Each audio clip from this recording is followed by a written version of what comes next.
Hey everybody, welcome back. We're going to make you watch. Bryan here, Isaiah here. Halloween movies, just 2 left. We've been chugging through it. Having a good time talking about the movies too with you, buddy.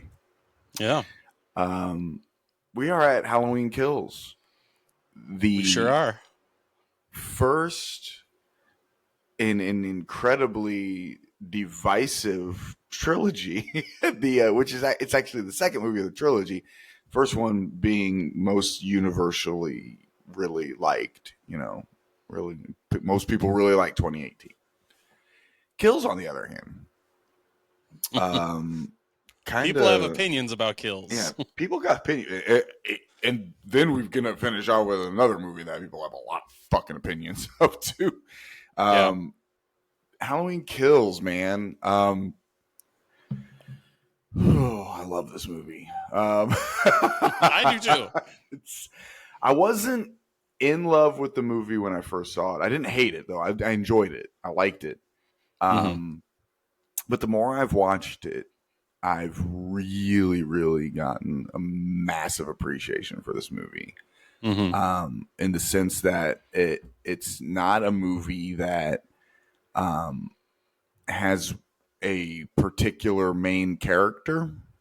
In the sense that I think the movie, at least for me, this movie is really about the entire town of Haddonfield. Agreed. That's what it feels like to me anyway. And it's it's talking about, I feel like the movie is using Haddonfield as the center point of the movie and the mob mentality that kind of breaks loose and erupts when they find out that Michael Myers is back. Is that kind of where do you kind of sit when you talk about when you think about the movie in regards to what it's about? No, that you pretty much nailed it right on the head with that, because it is definitely more about the town, because you're not really kind of focused on just one character. Right. I like how it kind of breaks it up, and you go like back and forth between all these different characters throughout this whole movie. So it's not like centered on just like Allison or her mother or even Lori for that matter. It's really broken Lori's up between all these different characters. The whole movie. Yeah, exactly. So. Which at first, when I first saw it, I was kind of bummed out by that. But at the same time, we had so much going on in this movie that it, after replays of it and rewatching it, I've come to appreciate that aspect a little bit more, where they didn't more focus on just that family and kind of expanded to feature the whole town. Because I mean, you get so many different characters that show up in this. You get characters from, the OG film, Tommy Doyle, Lindsay Wallace, Sheriff Brackett. Sheriff Brackett. Nurse Marion came back. I mean, there's so many different characters that ended up coming back, and some of the people that played them in the original movie came back, which was even better. That's amazing. So it's mind-boggling to me that Kyle Richards was able to come back and play the role of Lindsay Wallace that she played in 78. Yep. And honestly has really become a hell of a fucking actor, because she's fucking wonderful in this movie. With the she has a decent sized little role in this movie. Yeah. She even plays in spoiler alert, she lives, and she plays in Halloween Ends. She has a smaller role in that movie, but she's good in that, in the couple of sequences that she's in that. We'll get to that next video actually. A lot of people had a problem with these cameos that you're talking about, because he brought them all back literally to fucking kill every one of them. Because he did. Except for Lindsay. Except for Lindsay. Yeah, she's the only one that gets away. Nurse Marion, unfortunately, is killed in the sequence where he in the park. He kills at the SUV sequence by the playground. Kills everybody except for Lindsay. She's the only one that gets away. He kills Brackett. Brackett almost makes it to the end of the movie, and he gets killed when the mob jumps Michael, and then he ends up dispatching every fucking one of them. One of the coolest sequences It's a in the fucking great Halloween sequence. series, I think. A lot of people hate it because they're like, "Who the fuck is he, John Wick?" It's like, well, they promised us a high body count. They fucking gave us a high body count. I can't remember how many people die in this movie, but it's a fucking shitload. But yeah, they did. They brought back Kyle Richards, Nancy Stevens, and Charles Cyphers, who Charles Cyphers recently passed away this year, which is very sad. He was in a lot of John Carpenter movies, and a fine actor. He was also in Major League, and he was very funny in that movie. Yeah, man, I love this movie, dude. Like this, I think this movie's rad. It does a really great job of showing just how damaging mob mentality can be. And I think it's wonderful. They have this, they have a sequence that some people aren't a fan of, but I love it, is when they're in the hospital and they think that this guy is Michael, and they literally the whole town just invades this fucking hospital to try to lynch this guy, and he ends up jumping out the window, and of course it wasn't him. It was another patient that survived the bus crash. And that guy actually he passed away in real life before the movie came out.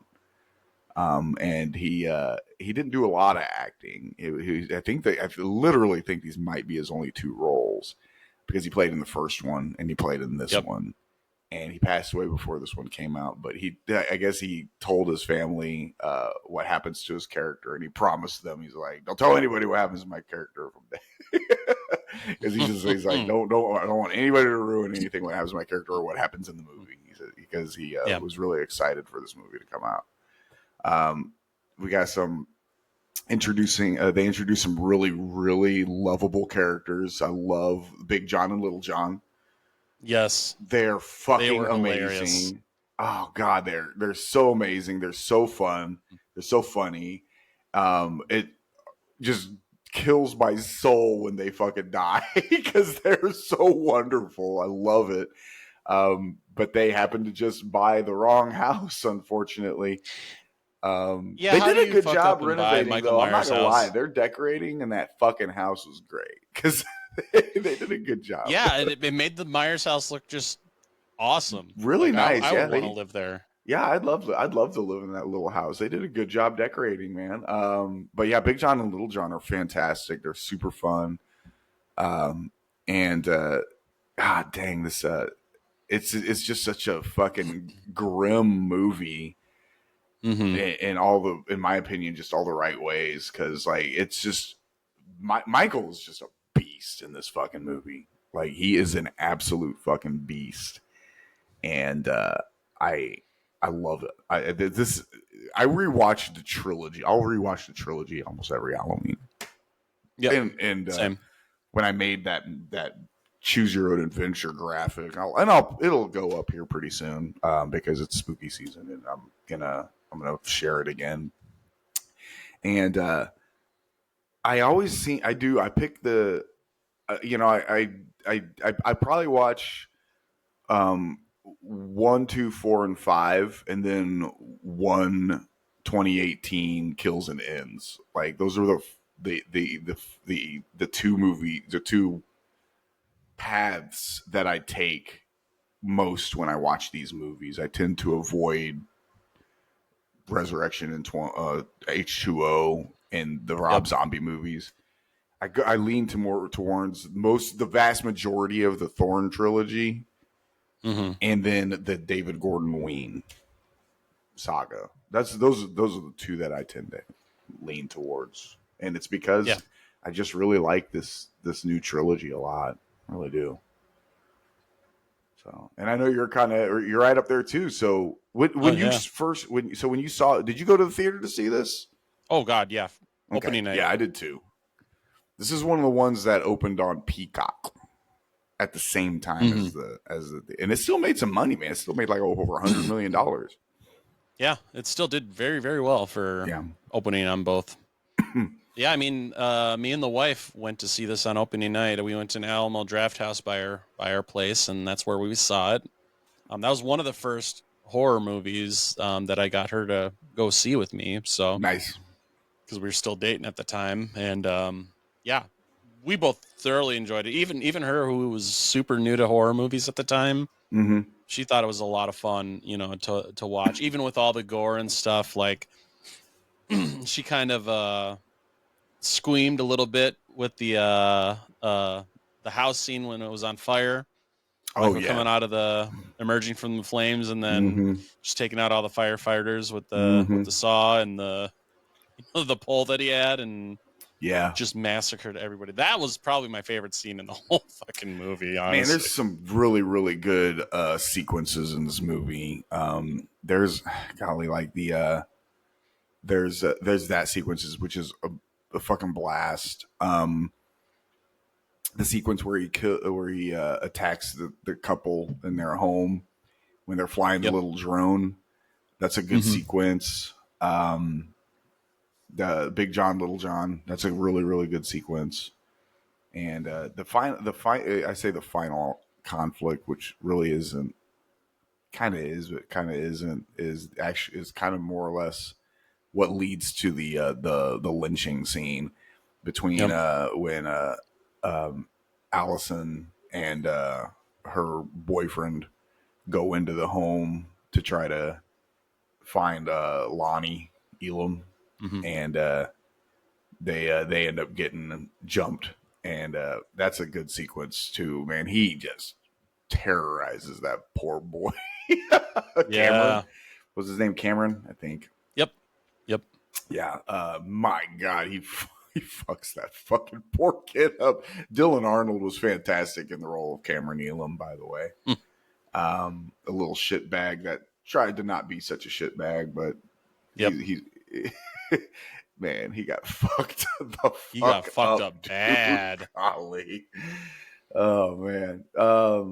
Yeah, I really do. I really like this movie a lot. I think Halloween Kills is kind of a fucking beast. The one thing we haven't touched on yet are the flashback scenes, which I Yes, fucking thank you. enjoyed so badly. That is, as much as I love the movie, I will say those sequences that they filmed that they're supposed to be part of 1978 are amazing. Just absolutely fucking amazing. They nailed the look of the house. Mm-hmm. Um, they nailed everything. Michael looks like he stepped right off the film set of the original Halloween. Yep. They got that guy. They put some makeup on that dude and made him look like Sam Loomis. Looks great.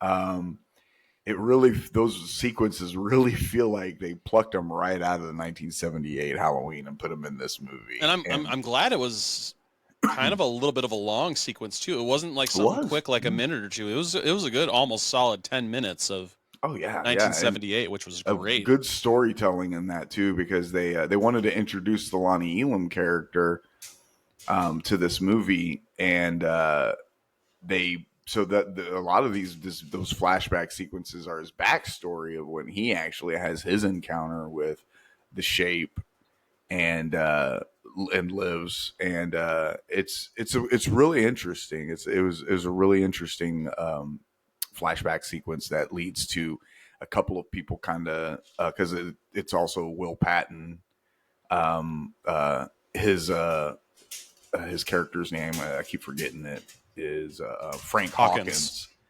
and he goes because he's been involved in those sequences too because he feels like he could have ended this years ago by letting Loomis kill Michael at that time, but all he kept thinking was like underneath that mask is somebody's fucking kid, Mm-hmm. and I can't let him do that.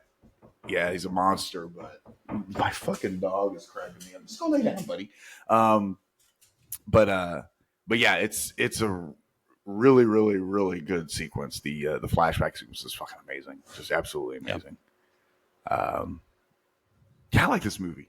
I Yeah, like this movie a I little like a bit, lot. man. Yeah. Let's grade them. What do you got on it? What do you got? This one, it's pretty close to Halloween 2, the original for me, with quality. So it's definitely not as good as 2018 for sure, but it's so much fun. You know, whereas 2018 was definitely more of a solid like Halloween movie that we know of. 28 Kills was just balls out, balls to the wall fun movie. So for that, I'm gonna go pretty close to the same rating as Halloween 2, so it's gonna be about a B plus for me. I'm right there with you. That's the same grade I'm going to give it. B plus as well. Yeah, I know that opinion isn't super shared. It's probably kind of split 50-50. At least last I looked, it seemed like this was once again a pretty divisive entry. It's got a Halloween Kills. It's got a 39% on the old tomato meter. And then a 66% in the audience. So actually the majority of audiences actually really like this movie, which is good. That's nice. Yeah. And of course I knew the critics would be right around there. I think that ironically, I think that Ends has a higher critics Rotten score. But yeah, so I'm glad you like it. I'm glad you like it as much as me. It sounds like I think this trilogy is solid, and I think that in 10 years people are going to look back on it and be like, man, this was a pretty fucking amazing story they told. So I think this will be reevaluated in like 10, 15 years, and people are going to look at the entire trilogy as a whole. Yeah. Probably. And I think especially with the last one too, that one's is going to need to be completely reevaluated in about 10 years time. Yeah, absolutely. All right, guys, let us know what you think of Halloween Kills, and thank you again for accompanying us on this journey through the entire Halloween franchise. Hit us up in the comments, like, share, subscribe. We only got one more, so we'll catch you guys on the next episode.